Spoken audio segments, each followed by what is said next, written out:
వాస్తవమే. కానీ ఇక్కడ ఆత్మహత్య యత్నం చేసుకోలేదు కానీ 18 స్లీపింగ్ టాబ్లెట్లు వేసుకున్నది అని చెప్పి పోలీసులు ఇచ్చిన వివరణలో వాళ్ళు పేర్కొన్నారు. మరి ఈ మొత్తం వ్యవహారంలో మాత్రం కల్పన ఇచ్చిన స్టేట్మెంట్ ఆధారంగా అయితే పోలీసులు ఎలాంటి కేసు నమోదు చేయకుండా దీనిపైన ఒక క్లారిటీ ఇచ్చే ప్రయత్నం మాత్రం చేశారు. కల్పన ఆరోగ్యం మాత్రం ఇప్పటికే వెంటిలేటర్ సహాయం లేకుండానే ఆక్సిజన్ సహాయంతో ఇంకా ట్రీట్మెంట్ జరుగుతుంది ఆసుపత్రిలో. మరో 2 రోజుల్లో ఆమె డిశ్చార్జ్ అవుతున్నారు. 2 రోజుల ట్రీట్మెంట్ కూడా అవసరం ఉందని చెప్పి వైద్యులు చెప్పిన పరిస్థితి కనిపిస్తుంది. మరి డైరెక్ట్గా కల్పన అనే విషయం పైన మరి క్లారిటీ ఇస్తుందా, ఎందుకంటే క్యూర్ అయిన తర్వాత అనేది కూడా మనం చూడాల్సిన పరిస్థితి.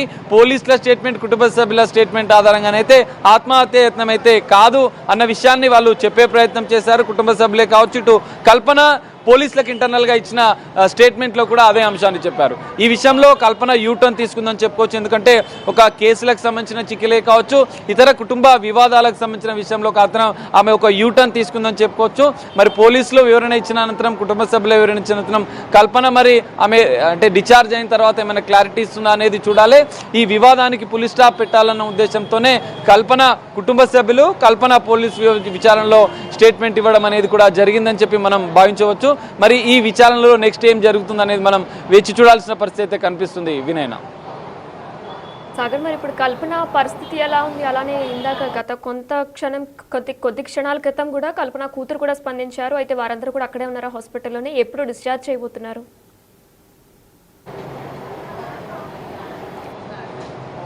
వినయన, నిన్న సాయంత్రం ఏదైతే అపస్మారక స్థితిలో ఆసుపత్రికి వచ్చిన కల్పనకు పోలీసులు ఆ స్టమక్ మొత్తం క్లీన్ చేసి వెంటిలేటర్ సహాయంతో, ఎందుకంటే తమ లంగ్స్లో కొంత నీరు ఉన్న నేపథ్యంలో, ఇన్ఫెక్షన్ ఉన్న నేపథ్యంలో దానికి సంబంధించిన వెంటిలేటర్ ద్వారా కొంత ట్రీట్మెంట్ ఇచ్చిన అనంతరం ఈరోజు ఉదయం కల్పన ఆరోగ్య పరిస్థితి పైన వైద్యులు కూడా ఒక ప్రకటన విడుదల చేశారు. ఆ లంగ్స్ సంబంధించిన ఇన్ఫెక్షన్ ఉన్న నేపథ్యంలోనూ వెంటిలేటర్ పైన చికిత్స అందించిన, ఇప్పుడు వెంటిలేటర్ను కూడా తొలగించి నార్మల్గా ఆక్సిజన్ ద్వారానే కల్పనకు చికిత్స అందిస్తున్నాము.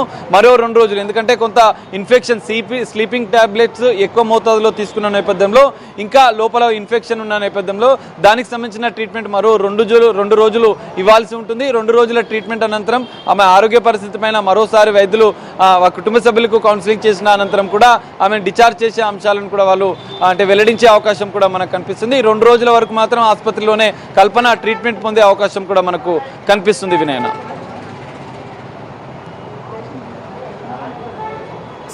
కల్పన ఆత్మహత్య యత్నానికి పాల్పడలేదని, తన కుమార్తె విషయంలో చోటు చేసుకున్న మనస్పర్ధల వల్లే నిద్ర పట్టక అధిక మొత్తంలో నిద్ర మాత్రలు వేసుకోవడం వల్ల అపస్మారక స్థితిలోకి వెళ్లినట్లు కూడా సింగర్ కల్పన తెలుపుతున్నారు. అయితే ఈ విషయానికి సంబంధించిన కేవీహెచ్పీ పోలీసులు కూడా ఒక ప్రెస్ మీట్ ని విడుదల చేశారు. కల్పన గత 5 సంవత్సరాల నుంచి కూడా భర్తతో కలిసి విల్లాలో నివాసం ఉంటున్నారు. తన కుమార్తె దయాప్రసాద్ కు కల్పనకు మధ్య చదువు విషయంలో ఈ నెల 3న మనస్పర్ధలు వచ్చాయి. కల్పన భర్త ప్రసాద్ ఆమెకు ఫోన్ చేయగా స్పందన లేదు. ఇక ఈ నేపథ్యంలోనే ప్రసాద్ కాలనీ వెల్ఫేర్ సభ్యులకు ఫోన్ చేసి చెప్పగా వారు డైల్ 100కు ఫోన్ చేసి సమాచారం అందించారు. కేబీహెచ్పీ పోలీసులు కాలనీ వెల్ఫేర్ మెంబర్స్ ఇంటి తలుపులు తెరిచేందుకు ప్రయత్నించారు. ఫలితం లేకపోవడంతో వెనక వైపు ఉన్న కిచెన్ డోర్ నుంచి లోపలికి ప్రవేశించి బెడ్రూమ్లో అపస్మారక స్థితిలో ఉన్న కల్పనను సమీపంలోని ఆసుపత్రికి తరలించినట్లు పోలీసులు వెల్లడించారు.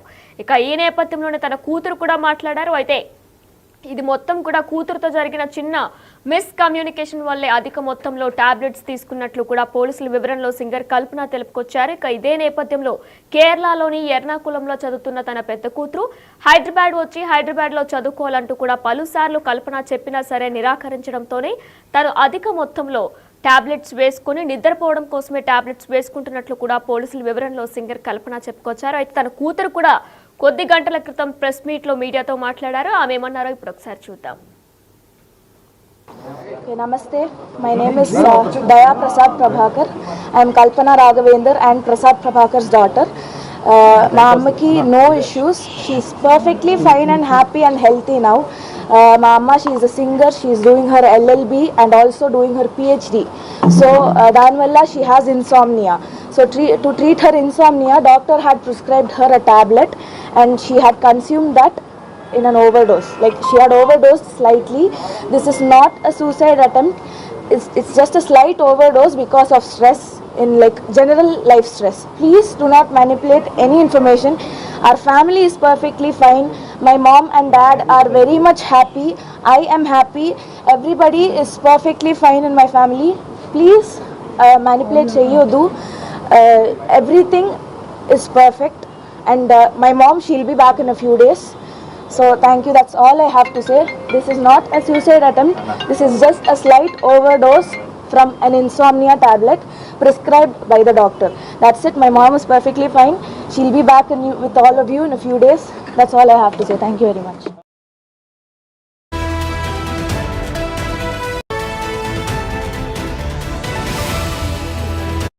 రైట్, సింగర్ కల్పన ఆత్మహత్యాయత్నానికి పాల్పడ్డారంటూ కూడా నిన్నటి నుంచి సంచలన న్యూస్లు వస్తున్నాయి. ఇక ఈ నేపథ్యంలో పోలీసుల వివరణలో కూడా కల్పన స్పందించారు. తను ఎటువంటి ఆత్మహత్యాయత్నానికి కూడా పాల్పడలేదంటూ కూడా ఆమె చెప్పుకొచ్చారు. అయితే కేవలం నిద్ర కోసం మాత్రమే టాబ్లెట్లు వేసుకుందంటూ కూడా పోలీసుల వివరణలో కల్పన చెప్పుకొచ్చారు. కూతురు విషయంలో కూడా కల్పన మనస్తాపం చెందారు. అందుకే నిద్ర కోసం మాత్రలు వేసుకున్నానంటూ కూడా పోలీసులకు ఆమె చెప్పుకొచ్చారు. కల్పన స్టేట్మెంట్ ఆధారంగా పోలీసులు ఈ వివరణ కూడా చెప్పుకొస్తున్నారు. అయితే కేరళలోని ఎర్నాకుళంలో ఉంటున్న కల్పన పెద్ద కూతురు హైదరాబాద్ లో వచ్చి చదువుకోవాలంటూ కూడా పలుసార్లు కల్పన చెప్పుకొచ్చారు. ఇక ఈ నేపథ్యంలోనే కూతురు నిరాకరించడంతో కూడా ఆమె మనస్తాపానికి గురై 10 మాత్రలు ఎక్కువగా తీసుకున్నానంటూ కూడా కల్పన పోలీసుల వివరణలో చెప్పుకొచ్చారు. ఆ తర్వాత అపస్మారక స్థితిలో వెళ్ళినట్లు కూడా ఆమె చెప్పుకొస్తున్నారు. ఆ తర్వాత ఏం జరిగిందో కూడా తనకి ఏమీ గుర్తులేదంటూ కూడా ఆమె చెప్పుకొచ్చారు.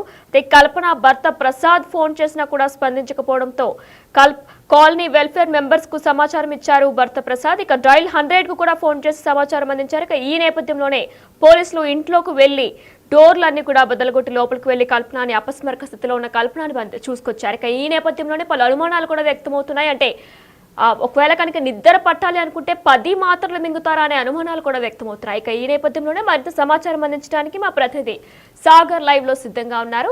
సాగర్, అయితే కల్పన కేసు నిన్నటి నుంచి కూడా జోరుగా కొనసాగుతుంది. ఇక ఈ నేపథ్యంలో ఆమె స్పందించారు.